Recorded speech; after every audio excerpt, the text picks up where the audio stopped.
Now, we're not limited to doing quadruped movement from being down in what's called the quadruped position. We can do this kind of contralateral rotational movement from a standing position, and I would actually highly recommend that you do it.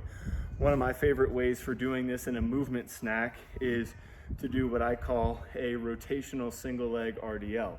So what I'm gonna do is plant one leg and then slide the other one back. And as I slide it back, I'm gonna rotate my shoulders to reach to the outside of my front leg. And then as I come up, I'm gonna bring my sliding knee up and bring the elbow to it, and then come back down.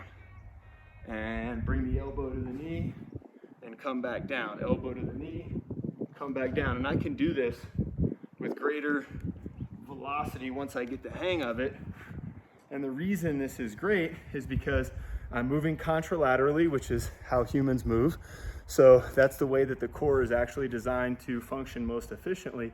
And by doing this rotation of the shoulders disassociated from the hips, I'm also getting a lot of good mobilization through my thoracic spine, which is really good. And this is something that neurologically lights you up in a positive way. That's, you know, great for functional movement development, for mood, brain function, things like that, that kind of contralateral movement. So now if I wanted to make this more difficult, then I would take this swing leg and keep it off the ground, and I would just reach deeper. So like maybe try to touch the ground and then come up and hit.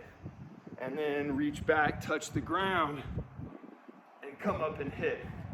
Now, unless you have incredible balance, you're gonna have to move a little slower doing that.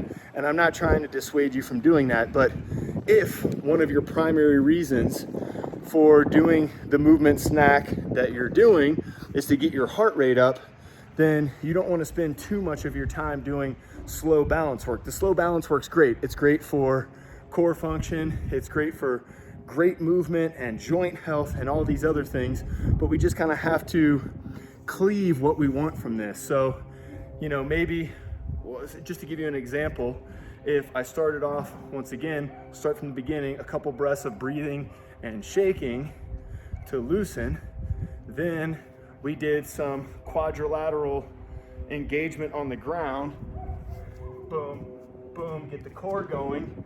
Now I could start with a movement snack like this that isn't super balance intensive. Go to the other side, do the same thing, and then maybe finish with some squats. And by doing that, I've accomplished a lot in 60 seconds or less.